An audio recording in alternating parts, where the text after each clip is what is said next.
Hello दोस्तों, तो बता दें आप सभी को कि अभी लगातार आरआरबी, एएलपी, सीबीटी 2 एग्ज़ाम 2 की तैयारी करवाई जा रही है, जिसमें ट्रेड थ्योरी यानी फीटर, ट्रे फीटर, मैसनिस्ट और टर्नर से जो भी मैकेनिकल विभाग से आते हैं वो ज़रूर इस वीडियो को स्किप मत करिए और इस पूरे वीडियो को स्टार्टिंग से लेकर एंड तक देखिए, ताकि हर एक वीडियो में आने वाले क्वेश्चन जो है प्रीवियस ईयर के क्वेश्चन हैं और बहुत ही इंपॉर्टेंट है, जो पूछे आते हैं, हर एक बार एग्जाम में पूछे गए क्वेश्चन हैं। आइए हम लोग इससे पहले लगभग 5 से 6 पार्ट बना चुके हैं और ये मेरा 7वां पार्ट है। तो बता दें कि जो भी नहीं देखे हैं वीडियो को, जरूर जाकर डिस्क्रिप्शन में लिंक दिया गया है, जरूर जाकर देख ले। चलिए आज का हमारा टॉपिक रहेगा स्टील रूल से, है ना, यानी जो स्केल होता है ना, जो पैमाना होता है उनके बारे में, यानी मेजरिंग टूल से। चलिए, तो क्वेश्चन कह रहा है मेजरिंग टूल में, क्वेश्चन है कि इंजीनियरिंग स्टील नियम की रीडिंग परिशुद्धता, यानी स्टील रूल यानी जो स्केल होता है ना उसका परिशुद्धता कितना होता है। तो बता दे 0.5 mm होता है। कितना होता है? 0.5 mm होता है। यानी कि जो 0.5 mm है ना, स्केल अगर देखे होइएगा आप सभी देखे होइएगा, तो स्केल में यहाँ 1, यहाँ 2 ऐसे लिखा रहता है और बीच बीच में ना गैप रहता है। जो गैप रहता है ना वो आपका एक लकीर के बीच में भी आपको एक छोटा सा लकीर रहता है ना, यानी कि इनके बीच की परिशुद्धता कितना हो जाएगा? 0.5 mm की रहती है। यानी इसी को हम लोग लिस्ट काउंट भी कहते हैं। याद रखिएगा, लिस्ट काउंट भी कहते हैं। किसका लिस्ट काउंट? तो हमेशा याद रखिएगा, तो स्टील रूल की। किसकी? स्टील रूल की। कह रहा है इंजीनियरिंग स्टील नियम की रीडिंग परिशुद्धता 0.5 mm की होती है। इस्पात नियम या इस्पात नियम की धातु का काम इंजीनियरिंग में किसी प्रकार की आवश्यकता है तो लकड़ी कार्यशाला में एक बहुत ही उपयोगी उपकरण है ना। और इसका उपयोग ड्राइंग हो, चाहे आप लकड़ी विभाग हो, चाहे आप फीटर ट्रेड के हैं, चाहे आप मैसनिस्ट हैं, चाहे आप टर्नर हैं, इन सभी में आपको स्टील रूल की आवश्यकता जरूर जो है पड़ती ही है, याद रहना चाहिए। अगला क्वेश्चन कह रहा है कि डैश एक रैखिक मापक उपकरण है। कौन? तो देखिए steel rule, sine bar, spirit level या बेवल प्रोट्रैक्टर। बता दे स्टील रूल जो है आपका एक रैखिक पैमाना है ना, एक रैखिक पैमाना माना गया है। किसे? तो स्टील रूल को। अगला क्वेश्चन है, क्वेश्चन नंबर 3 है, कह रहा है संवेदक प्रणाली। संवेदक प्रणाली किस काम में प्रयोग होता है? संवेदक प्रणाली जो है कौन से काम में प्रयोग होता है? ऑप्शन है 2 मिलन पृष्ठों के बीच अंतर जांचने में, छिद्रों की सटीकता जांचने में, शाफ्ट की व्यास जांचने में या बेलनाकार भावों का व्यास जांचने में। बता दें आपको कि संवेदक प्रणाली, यानी संवेदक प्रणाली कहते किसको हैं? तो उसी हम स्टील रूल कहते हैं। और इन दोनों का उपयोग जो होता है 2 मिलने वाले पृष्ठों के बीच का अंतर ज्ञात करने में किया जाता है। किसका उपयोग? संवेदक प्रणाली का उपयोग। चौथा क्वेश्चन है कि एक स्केल जिसके 2 अंशांक है ना के बीच की दूरी उस अंशांक के मान के समानुपाती हो तो स्केल कौन सा स्केल कहलाएगा? तो वो स्केल कौन सा स्केल कहलाएगा? तो रेखीय स्केल कहलाएगा। कौन सा स्केल कहलाएगा? तो रैखिक स्केल कहलाएगा। कौन सा स्केल कहलाएगा जी? तो रेखीय स्केल जो है कहलाती है। अगला क्वेश्चन है कि शॉर्ट रूल का प्रयोग करते हैं। शॉर्ट रूल का प्रयोग जो है कहाँ करते हैं? तो जहां पर जो है यानी स्लॉट लगा होता है ना, जहां पर स्लॉट होता है। स्लॉट क्या होता है? स्लॉट या ग्रूव कहते हैं। जहां पर खांचे कटे होते हैं ना, उन जगहों को मापने के लिए जो है हम लोग शॉर्ट रूल का उपयोग जो है करते हैं। किन जगहों को मापने के लिए? तो जहां पर कोई भी स्केल रैखिक स्केल नहीं जा सकता है। अगला क्वेश्चन है स्टील जो है बनाया जाता है, किनका बनाया जाता है? तो स्टेनलेस स्टील का। यानी स्टील रूल जो है, स्केल जो है किसका बनता है? स्टेनलेस स्टील का बनता है। यानी उन पर जंग नहीं लगे, जंग लेंगे तो ये मेजरिंग टूल खराब भी हो सकते हैं ना, माप लेने में कठिनाई भी हो सकती है। इसीलिए स्टील रूल जो बनाया जाता है स्टेनलेस स्टील का बनाया जाता है। अगला क्वेश्चन है श्रिंक रूल प्रयोग किया जाता है। श्रिंक रूल जो है प्रयोग किया जाता है किससे? तो पैटर्न मेकर से प्रयोग किया जाता है। किन से उपयोग किया जाता है? तो पैटर्न मेकर से इसका उपयोग किया जाता है।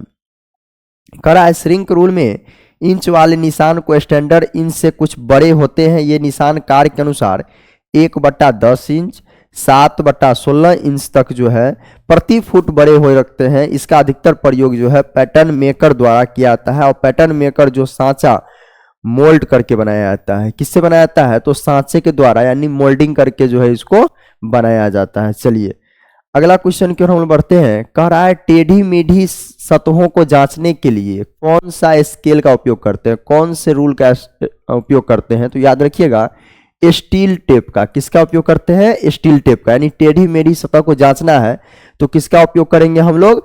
तो स्टील टेप का उपयोग करेंगे, है ना। जो 3/8 इंच और 25 से लेकर 100 फुट तक क्या होता है? लंबा होता है। इस पर 8वें भाग का निशान जो है अंकित होता है। इंच का 8वां भाग जो है इस पर निशान जो है अंकित रहता है। किस पर? तो स्टील टेप पर। अगला है गर्म धातु को मापने के लिए कौन से रूल का उपयोग करते हैं? तो जो भी गर्म धातु है ना उसको मापना है ना तो इसके लिए हम लोग श्रिंक रूल का उपयोग करते हैं। किसका उपयोग करते हैं? तो श्रिंक रूल का जो है उपयोग करते हैं। कौन से रूल का? तो श्रिंक रूल का जो है उपयोग करते हैं। अगला क्वेश्चन है, कह रहा है मार्किंग करते समय रिफरेंस सतह के द्वारा मिलती है। मार्किंग करते समय रिफरेंस सतह के द्वारा क्या मिलती है?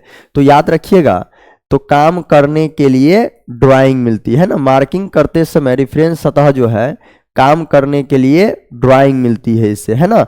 यानी इससे क्या होती है कि आपको स्केल का उपयोग जो है मार्किंग जब करते हैं ना किसी भी जॉब की, किसी भी लोहे के पैमाना को हम लोग जॉब कहते हैं ना, तो उससे जब मार्किंग करते हैं तो ये हमारा एक जो है सो माप, सही माप देता है कि यह कितना जो है सो आपको लंबा या चौड़ा है, सो बतलाता है ये, है ना।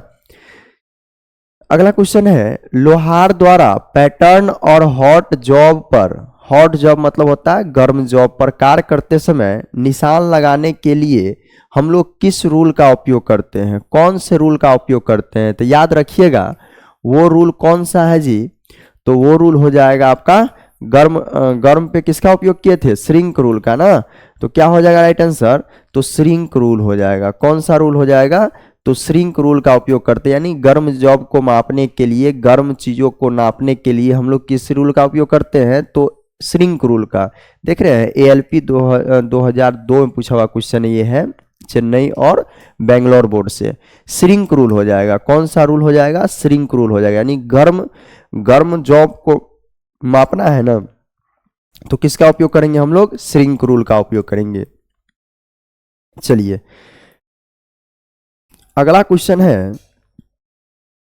पैटर्न को मापने और चिन्हांकित करने के लिए किस प्रकार के नियम का उपयोग करते हैं? कह रहा है पैटर्न को मापने और चिन्हांकन करने के लिए किस प्रकार के नियमों का उपयोग करते हैं? तो याद रखिएगा श्रिंक रूल का। किस रूल का? तो श्रिंक रूल का जो है उपयोग करते हैं। इसमें किस रूल का उपयोग करते हैं? तो श्रिंक रूल का जो है उपयोग करते हैं। इतने क्वेश्चन आते हैं आपको स्टील रूल से आते हैं, याद रखिएगा। तो एक दो क्वेश्चन याद रखिएगा। तो स्टील रूल कहेगा ना का लिस्ट काउंट कितना होता है? तो याद रखिएगा 0.5 होता है। कितना होता है? 0.5। कहेगा कि गर्म जॉब को मापने के लिए किसका उपयोग करते हैं? तो श्रिंक रूल का। किसका उपयोग करते हैं? तो श्रिंक रूल का, है ना। श्रिंक रूल का किसका उपयोग करते हैं? श्रिंक रूल का। और कह दे कि बताइए इसका लिस्ट काउंट जो है यानी कितने भाग के बराबर? तो 3/8 यानी स्टील टेप का उपयोग किया जाता है। और वैसे जगहों पर जहां पर जा नहीं सकता है कोई भी स्केल, तो वहां पर किसका उपयोग करते हैं? तो जस्ट हम लोगों ने पढ़ा था टेढ़ी मेढ़ी सतह जानने के लिए स्टील रूल का ही उपयोग जो है हम लोग करते हैं, याद रखिएगा। चलिए आज के नए टॉपिक में फिर से कह रहा है मार्किंग औजार में, है ना, मार्किंग टूल कह रहा है कि एक भाजक इसके लिए प्रयोग नहीं किया जाता है। कौन सा? तो याद रखिएगा आयाम स्थानांतरण करने के लिए इसका उपयोग नहीं करता है। आयाम स्थानांतरण करने के लिए इसका उपयोग नहीं करता है। अगला है किस कटिंग मशीन में मोटर की घूर्णन गति को एक क्रैंक प्रणाली द्वारा रैखिक गति में बदला जाता है? तो पावर हेक्सा की मदद से। किसके सहायता से? तो पावर हेक्सा की सहायता से। यानी जो भी आपका हेक्सा फ्रेम होते हैं ना वो पावर वाला होता है, बिजली वाला होता है, उसे हम लोग पावर हैक्सॉ भी कहते हैं ना। एक हैंड हैक्सॉ आता है, एक पावर हैक्सॉ आता है। बिजली से चलने वाले को हम लोग पावर हैक्सॉ कहते हैं, यानी कि बड़े बड़े मोटे मोटे जॉब को काटने के लिए उसका उपयोग किया जाता है, याद रखिएगा। अगला क्वेश्चन है, अगला क्वेश्चन है, एक बड़े से व्यास को मापने के लिए, है ना, एक बड़े से व्यास को मापने के लिए हम लोग किसका उपयोग करते हैं? तो जब बड़ा व्यास मापना आता है ना, तो उसके लिए हम लोग ट्रेमल का उपयोग करते हैं। किसका उपयोग करते हैं? तो ट्रेमल का उपयोग करते हैं। देखिए, छोटे व्यास को मापने के लिए हम कंपास, यानी जो साधारणतः कंपास होते हैं ना, उसका उपयोग करते हैं। लेकिन जब बड़ा सा व्यास को मापने की बात आएगी तो हम लोग ट्रेमल का उपयोग करते हैं। ट्रेमल कहते हैं उसको, है ना। यही है ट्रेमल है, जिसमें एडजस्टमेंट होते रहते हैं और माप कर जो है हम लोग बड़ा से बड़ा सर्कल को खींचते हैं, याद रखिएगा। करा यह एक बड़े व्यास का वृत्त का चाप लेकर ट्रेमल कंपास का प्रयोग किया जाता है। ट्रेमल एक प्रकार का बहुउपयोगी औजार है। इसका प्रयोग बड़े साइज के वृत्त को या चाप को खींचने में किया जाता है। कह रहा है इसके अनुसार 15 से 50 सेंटीमीटर तक पाए जाते हैं। इसका आकार कितना? 15 से 50 सेंटीमीटर आकार तक क्या पाए जाते हैं ना। किसका आकार? तो ये ट्रेमल का आकार। चलिए, तो ट्रेमल का उपयोग हम लोग करते हैं। अगला क्वेश्चन है कि ब्लैंकिंग प्रचालन के अपरूपण कौन प्रदान किया जाता है? बैंकिंग प्रचालन, है ना, ब्लैंकिंग प्रचालन अपरूपण के लिए कौन प्रदान किया जाता है? तो किनके सहायता से? तो पंच की सहायता से। पंच समझते हैं ना, पंच भी आपको प्रकार इनका आता है ना। एक आता है आपका, याद हो तो बता दे, सेंटर पंच कहते हैं, एक को हम लोग डॉट पंच कहते हैं, एक को हम लोग प्रीक पंच कहते हैं। जिसमें सेंटर पंच का एंगल कितना होता है? 90 डिग्री होता है, डॉट का 60 डिग्री होता है, प्रीक का 30 डिग्री होता है। तो कह देगा कि मार्किंग पर जॉब लगाते समय कितने डिग्री एंगल का उपयोग किया जाता है? तो 60 डिग्री का उपयोग किया जाता है। दोनों के बीच, डॉट के बीच कितना होना चाहिए? तो 2 से 3 mm का जो है गैप रहना चाहिए, है ना।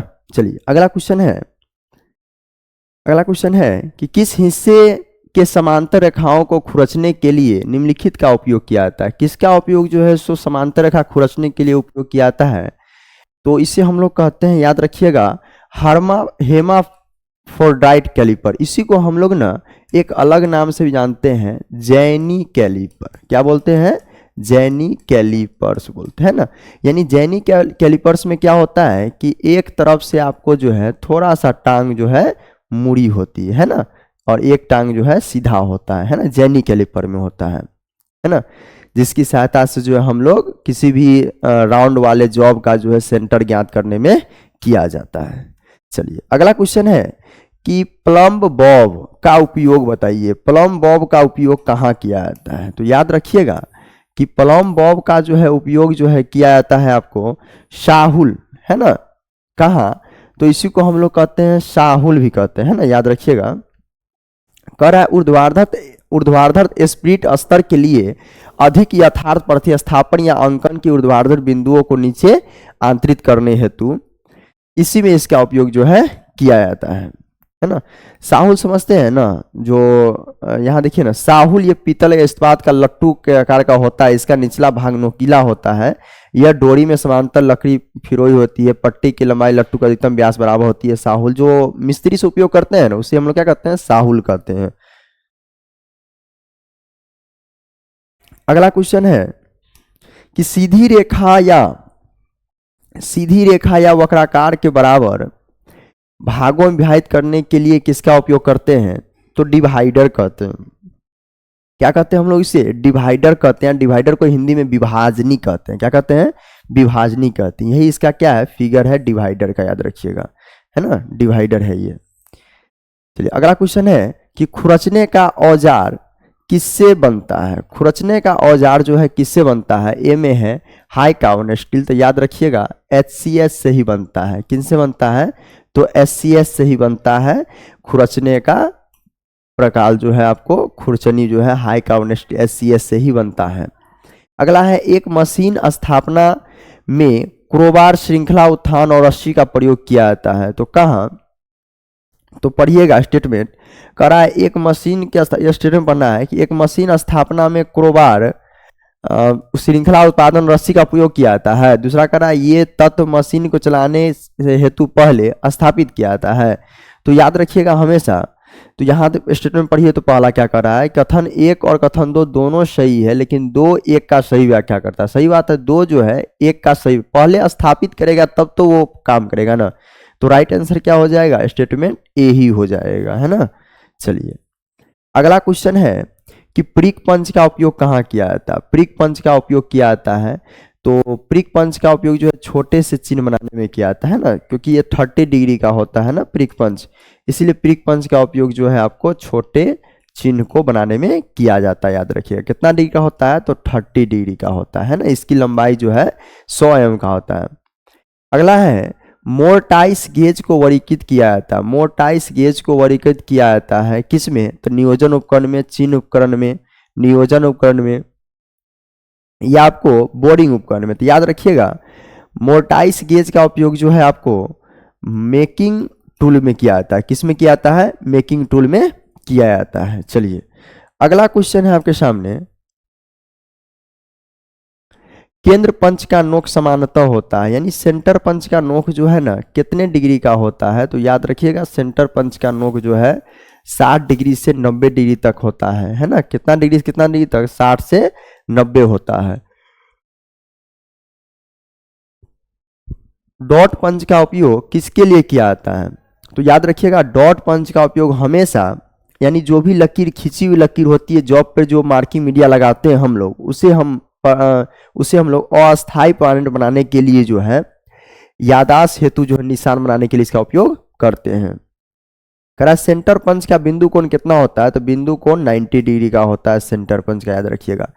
अगला क्वेश्चन कह रहा है कि ऑक्सी एसिटिलीन गैस वेल्डिंग किस तरह की प्रक्रिया है। तो ऑक्सी एसिटिलीन गैस वेल्डिंग जो है संलयन वेल्डिंग है। क्या कहते हैं इसको हम लोग, संलयन वेल्डिंग इसको हम लोग कहते हैं। सेंटर पंच का प्रयोग निम्न में से किसके लिए किया जाता है, तो याद रखिएगा सेंटर पंच का उपयोग जो है हम लोग कोई भी अगर कहीं पे छिद्र करना है हमको, जैसे कहीं पे होल करना है आपको जॉब में, तो उस चिन्ह को दर्शाने के लिए सेंटर पंच का उपयोग जो है किया जाता है। मार्किंग टेबल को डैश द्वारा बनाया जाता है, तो मार्किंग टेबल को ग्रेनाइट द्वारा बनाया जाता है ताकि उस पर रफनेस 9 के बराबर रहे। मार्किंग करते समय रेफरेंस सतह डैश के द्वारा मानते हैं, तो रेफरेंस सतह जो है हम लोग काम करने के लिए ड्राइंग को ही जो है हम लोग मानते हैं, है ना। अगला है कि अंकन चाकू का प्रयोग बताइए। तो अंकन चाकू का उपयोग जो है हम लोग करते हैं खुरचने के लिए करते हैं। किसे, तो जॉब को खुरचने के लिए जो है करते हैं। उसमें से यदि बर जमा हो गया है तो उसे हम लोग हटाने के लिए इसका उपयोग जो है करते हैं। अगला कह रहा है प्लम बॉब का उपयोग बताइए। तो प्लम बॉब का उपयोग कहाँ किया जाता है, ऑप्शन है कि ऊर्ध्वाधर स्पीड स्तर के लिए अधिक यथार्थ प्रतिस्थापन के अंकन का ऊर्ध्वाधर बिंदुओं को नीचे अंकित करने के लिए, या कह रहा है क्षैतिज स्पीड स्तर के लिए अधिक यथार्थ प्रतिस्थापन के अंकन के क्षैतिज बिंदुओं को अंतरित करने के लिए, या कह रहा है नत स्पीड स्तर के अधिक यथार्थ प्रतिस्थापन अंकन के कोणीय बिंदु करने के लिए उपयुक्त में कोई नहीं। तो याद रखिएगा क्या हो जाएगा इसका राइट आंसर, तो ऊर्ध्वाधर स्पीड स्तर के लिए अधिक यथार्थ प्रतिस्थापन एवं अंकन को ऊर्ध्वाधर नीचे अंकित करने के लिए किया जाता है। अगला क्वेश्चन है कि सेंटर पंच का उपयोग बताइए। सेंटर पंच का उपयोग जो है छिद्रों के स्थान को निर्धारण करने के लिए इसका उपयोग जो है किया जाता है। किसका उपयोग, तो सेंटर पंच का उपयोग, है ना।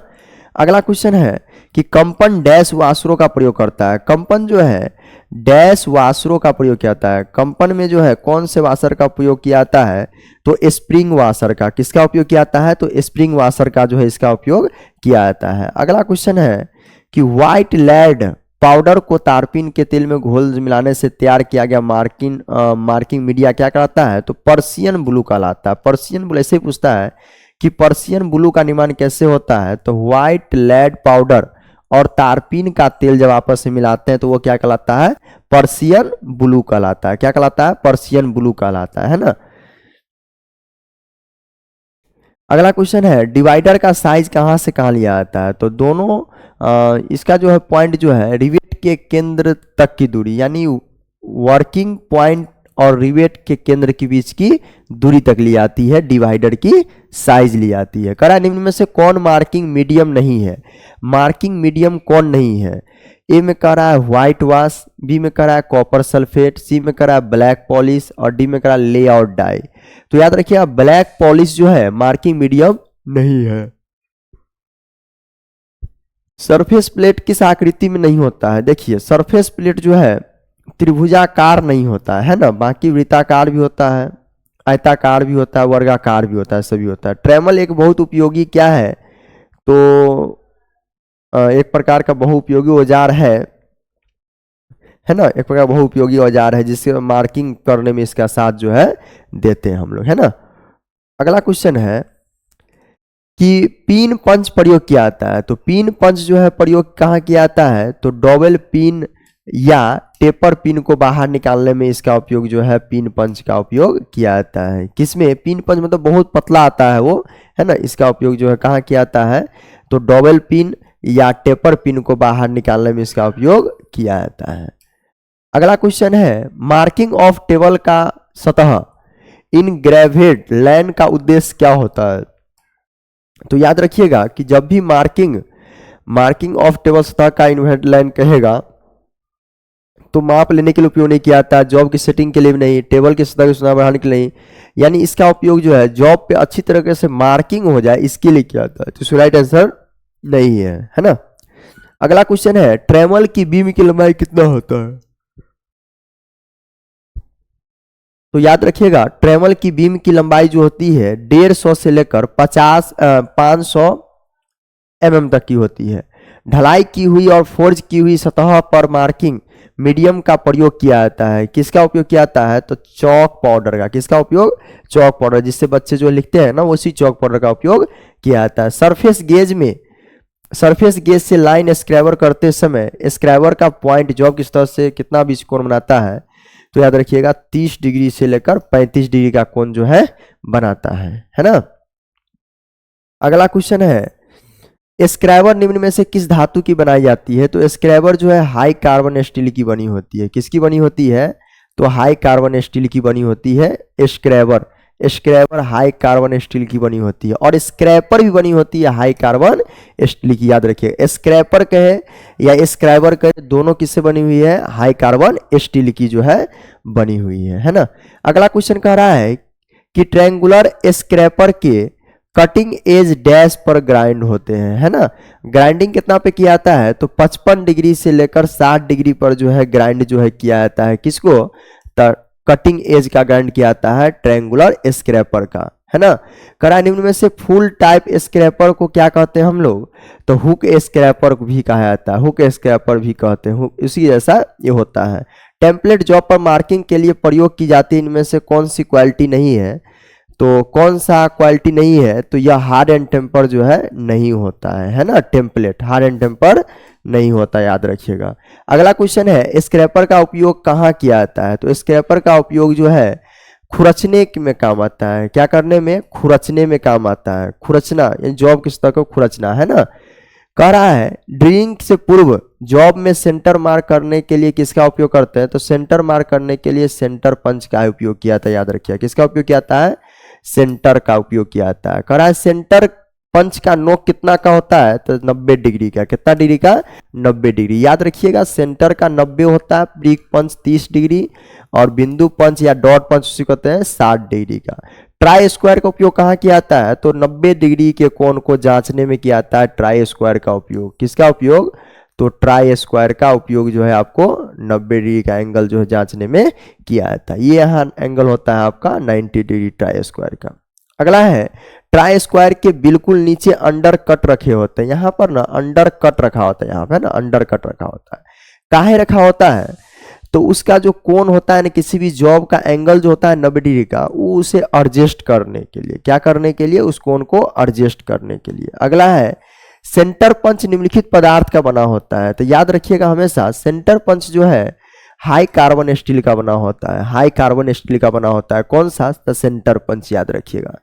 सरफेस प्लेट किसका बना होता है? तो ग्रे कास्ट आयरन का बना होता है ना। ग्रे कास्ट आयरन का बना होता है। कौन? तो आपको सरफेस प्लेट बना होता है। अगला है देखिएगा कह रहा है स्टील रूल किसका बना होता है? यहाँ पे संक्षिप्त रूप देख लीजिए। स्टील रूल किसका बना होता है? स्टेनलेस स्टील का बना होता है। किसका बना होता है? स्टेनलेस स्टील का बना होता है। इनसाइड कैलिपर या स्प्रिंग कैलिपर है ना, वो भी स्टेनलेस स्टील का ही बना होता है। डिवाइडर भी है ना माइल्ड स्टील का ही बना होता है या हाई कार्बन स्टील का ही बना होता है। Centre punch, screw driver, flat cold chisel, file और ये चारों है ना, centre punch, screw driver, flat cold chisel और आपको फाइल, ये सभी किसका बना होता है, तो हाई कार्बन स्टील का बना होता है। करा दो स्लॉट पंच, ये स्लॉट पंच किसका बना होता है, तो कास्ट आयरन का जो है बना होता है। यहाँ देखिएगा स्टील का उपयोग कहाँ किया जाता है, स्टील उल से छोटी माप की जाती है, इसका अल्पतमांक कितना होता है, 0.5 mm तक का होता है। यह किसी भी छिद्र, बोर का व्यास या झिर्री के व्यास जांचने में काम किया जाता है। इनसाइड कैलिपर है ना, इनसाइड एक होता है आउटसाइड, तो आउटसाइड आपको बाहर से होता है, इनसाइड आपको अंदर से होता है, इनसाइड है ना। तो एक होता है इनसाइड, एक होता है आउटसाइड। जो बाहरी माप लेगा वो आउटसाइड कहलाएगा, जो अंदर का माप लेगा वो इनसाइड कहलाएगा, याद रखिएगा। कह रहा है सेंटर पंच जो है छिद्रों को केंद्र कर रेखा के चित्रण करने में किया जाता है। स्क्रू ड्राइवर ऐसे स्थान जहां स्क्रू की अधिक बलपूर्वक कसने की आवश्यकता होती है। फ्लैट कोल चीज़ का उपयोग हल्के एवं पतले धातुओं को खंडों को कर्तन करने में इसका उपयोग किया जाता है। फाइल का उपयोग जो है धातु की सतह पर आयताकार प्लेन सतह ये सब बनाने में किया जाता है। डू स्लॉट पंच का उपयोग अस्थायी मार्किंग का विटनेस मार्क के लिए किया जाता है। बता दें कि आपको लगातार कंटिन्यू अभी एएलपी की तैयारी करवाई जा रही है। अगले सेशन में हम लोग देखेंगे कहाँ से, तो कैलिपर के विभिन्न प्रकार से, है ना। तो अगले सेशन में हम लोग कैलिपर के विभिन्न प्रकार देखेंगे। मिलते हैं आप लोग से हम लोग नेक्स्ट वीडियो में। जो भी चैनल पर नया है जरूर चैनल सब्सक्राइब कर लीजिए और अपने दोस्तों के पास शेयर कर दीजिए, ताकि जो दिन कम बचे हुए हैं उनमें तैयारी उनका ज़बरदस्त तरीके से हो पाए। मिलते हैं आप लोग से हम लोग नेक्स्ट वीडियो में। धन्यवाद।